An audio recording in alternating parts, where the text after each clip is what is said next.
One of the most underrated areas in the future of fitness and wellness is aquatic. Huge potential and huge investment will come into this sector in 2021 and beyond. We've got one of the world's leading aquatic consultants now, Julianne James. Not only did she found and is CEO of Aquababies, the leading fitness franchise for aquatics, she's also just launched a brand new consultancy, PABS, to help companies, hotels, gyms, leisure centres properly evaluate their aquatic strategies. If you have a pool, if you have some type of aquatic facility, you need to know Julianne. It's a great conversation. Enjoy. Julianne, thank you very much for joining us here today. Welcome back to the Fit Summit. Let's have a look at 2020. It's been a very challenging year for business leaders, but also for business owners, and you are both of these. Can you reflect back on 2020 and some of the challenges you've overcome and perhaps some of the lessons that you've learned? Okay, Ross, thank you for having me. It's wonderful to be part of the summit. 2020 has been challenging indeed, I think, for every business owner. But I am positive for the future, and I have had to adapt. I think for all of us as business owners, we have to be resilient. We have to learn to be adaptable and flexible. So I've had to really review my business plan with an open mind, put my thinking cap on to look at ways that I can use my problem-solving skills and my creative imagination and my expertise to evolve. And I've done that. I've created a new industry with combining my past industry. So I'm looking forward to launching that in the future.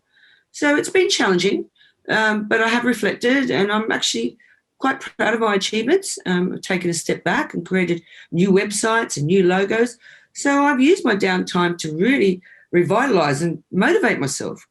And being responsible as a franchisor, I've had to motivate quite a lot of my employees too. And I've enjoyed doing that. It's been a learning process that I've really embraced. Now, personally, again, being a franchisor, that has been really challenging because, you have to always be positive and you always have to motivate them. Myself, I've resided in Australia with no intention of staying in Australia. I arrived for a training program. But now I'm very grateful. I've learned to take a step back. Now, I don't think many business owners actually congratulate themselves enough. Even by creating a company and coming out of your box, that's a great achievement. I think occasionally we have to pat ourselves on the back. So my mental health well-being has improved. I've grounded myself. I've learned to meditate and do yoga in between studying and revising and creating. So it's not been all negative. There's been a lot of positives for me. Thank goodness. Well, you wear two hats, and for those who don't know, you are the founder and CEO of Aquababies and also your new business, PABS. And we'll come into PABS a little bit later on in the interview, Julianne. But let's have a look at Aquababies because you're one of the first to market with this type of concept and franchise. Let's take a step back to when it first began. What was the catalyst for building up Aquababies and why did it gain such big momentum? Well, it's quite a fascinating story, actually, quite an interesting journey. I left Australia with a vision and a mission to research baby swimming. Now, how that evolved is I was working in a bank and volunteering to teach disabilities on the weekend in an aquatic environment. And I learned so much about sensory and touch and not having children, I was fascinated. So I decided to research. And I'd find a professor in Switzerland. I'd go all the way to Switzerland to research his speeches on aquatic and developments. And then being without internet, I had to have a hands-on approach and I traveled from country to country and I was lucky to absorb all different types of information to create my own concept based on sensory from disabilities, from structure, non-structure, and educational program. And I took that concept to the United Kingdom as a young backpacker, no intention on staying at all. And I went from 3 pools to 40 pools on my own, which clearly demonstrates that my structure and my technique was new, exciting, and popular. So I'm quite proud of that, So, not too bad for a woman on her own in a foreign country, put it that way.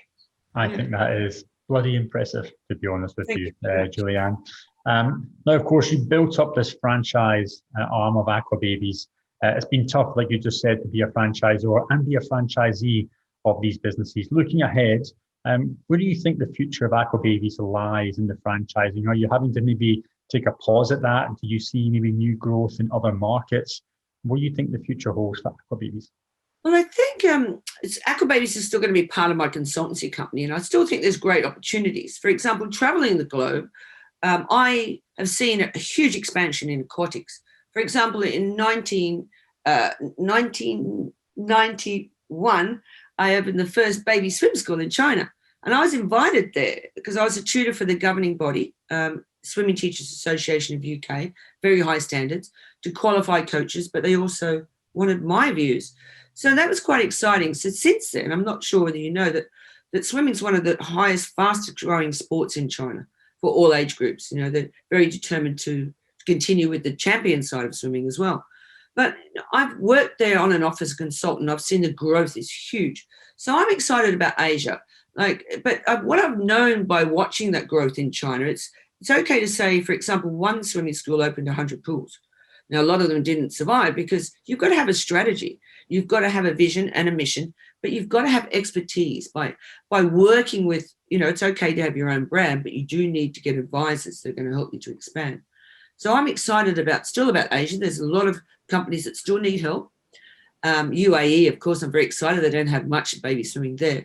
But I think aquatics in general is proven to be COVID safe. And moving forward, it's something we can continue with safe regulations, social distancing, when and if it's more hands-on, we can adapt to that.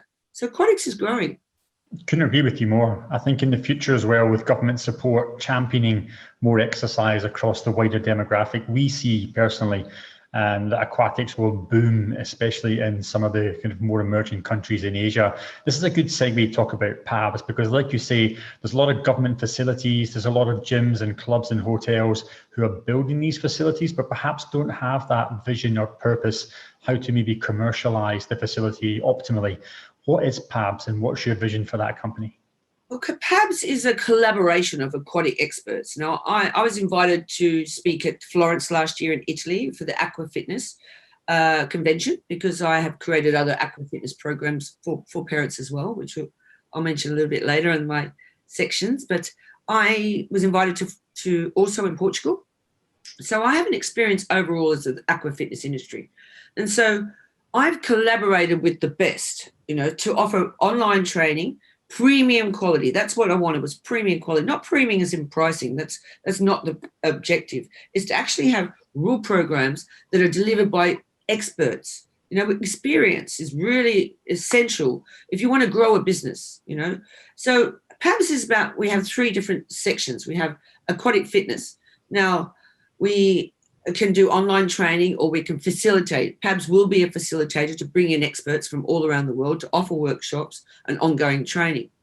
So that's one side of it. Then we have the swimming side of it. We can implement swimming programs from birth all the way through the ages, established with other governing bodies like UK and Australia. I'm also associated with ASTA. I'm a presenter for Swim Australia. So I have governing bodies that I can expand their qualifications within Asia and Europe, from Europe as well. So that's quite popular.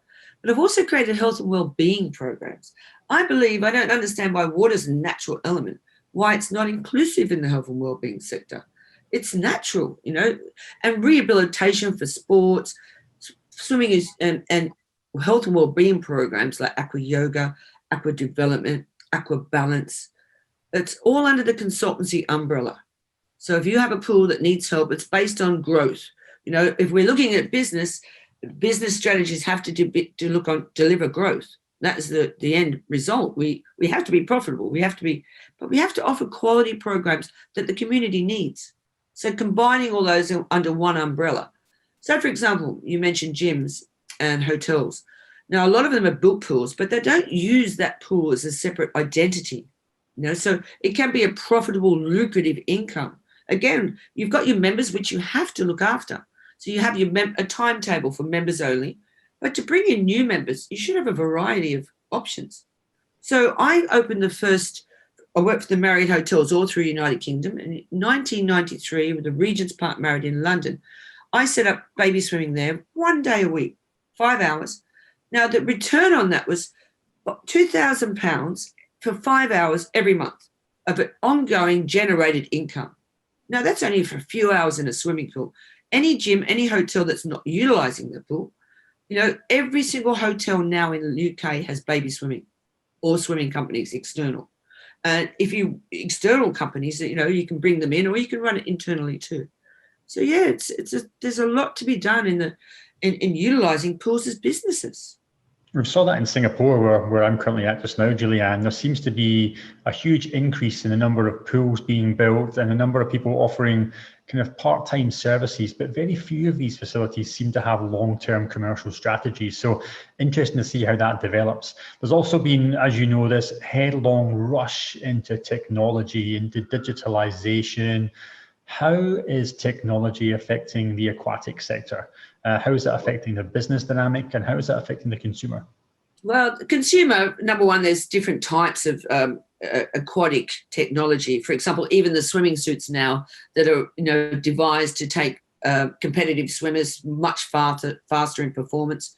But you've got gadgets now. They've got gadgets just like any on-land gadget can be adapted to the water. It's very easy these days. So you have your Fitbit watches or whatever brand it would be that can monitor performance, that can build in performance training, that looks at calories, that looks at endurance. So you've got watches, you've got MP3 players, so you can either listen to motivational talks or timing or coaching, and music as well for enjoyment. But you've got a lot of equipment like aquabikes, aquabikes or bikes. People that have injury are now reverting to aquatics for rehabilitation. Sports on land triathletes will go into a pool and use a bike, for example, a stationary bike in the water. There's a very good company in Singapore doing that, actually.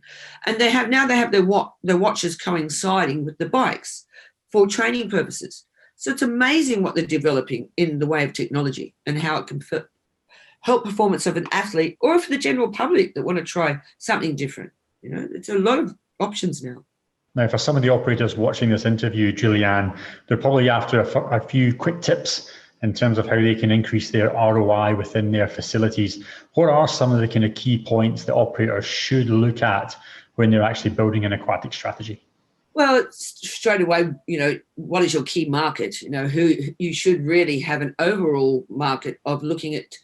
Families are a huge investment now. Swimming is an essential skill for life. So a lot of families are wanting quality programs in quality venues. So you can have a combination of athletes. You have your members only swimming times. You have your baby swimming. You have swimming companies. You have fitness. You have to look at what can you deliver? Are the pools warm enough for baby swimming? If not, it would have to be aqua fitness.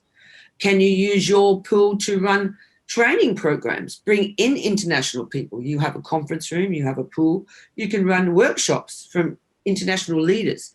There's so many different options that you can do. I mean, I can facilitate that because I know the market, the need for this, and the interest. So there's lots of options, but you have to have a strategy. What is your ideal target audience? What can I deliver? There's no use saying I'm going to have baby swimming, but your pool's very cold. But it's still, you've got to look at your options with a clear focus. We touched on it earlier on, Julianne, this need for new content, the need to try and upskill your workforce. When you are an operator and you are trying to build out this capacity and build out the offerings, is it best to try and bring this in-house, or do you think collaborating with third parties is the way forward? I think there has to be a collaboration in the beginning, because even if you want to train your in-house staff, so, for example, just say I work with the Marriotts and the Hiltons. They decided to work on a share profit basis. So they had external company. They didn't have the capacity to do the administration or training of the staff or the reliability of that.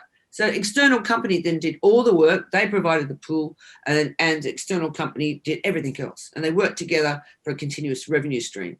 If it's a company that wants 100% profit, then they need to organise workshops of quality programs, up to date, ongoing training. Investing in your staff is a sign that you're motivating them, that you show them that you care, but you're delivering quality.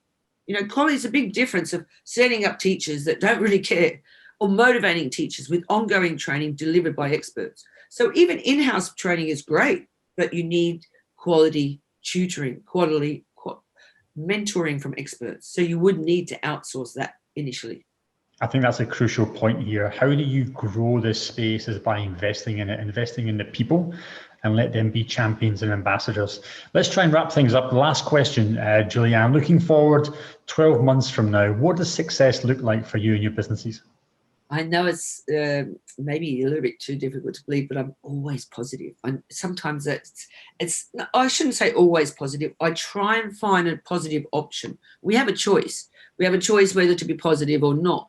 So for me, I have no choice. So I'm responsible for a lot of franchisees, and I have to look for the future in a positive way. And so I find, as we both agree, the world of aquatics is only going to be recognised more and more. Swimming is a skill for life. Even if you look at the drowning rates around the world, it has to be considered that we need to look at swimming, we need to look at aqua fitness, and we need to overall look at what, I'm looking forward to being able to help companies grow and to grow the knowledge of how important aquatics is. It's a life skill, it's essential I think it should be an essential life skill, actually. I think that's a good place to end it on, Julianne. For us personally, I suppose swimming has always been seen as a sport, an activity for maybe some of the younger masses and some of the athletes. And just now, it really has to be kind of reclassified into being fitness and, of course, overall well-being and health. Anyone taking part in swimming is moving, and movement is so crucial for us to manage to get through and hit more people to be happier and healthier. The future of aquatics is absolutely bright, and I believe both your companies, Julianne, will benefit from that. Thank you very much for taking the time out. And if anyone has any questions to do with aquatics, I would highly recommend you get in touch with Julianne. Julianne, have a fantastic day, and thanks for the conversation. Great. Bye for now. Thank you, Ross.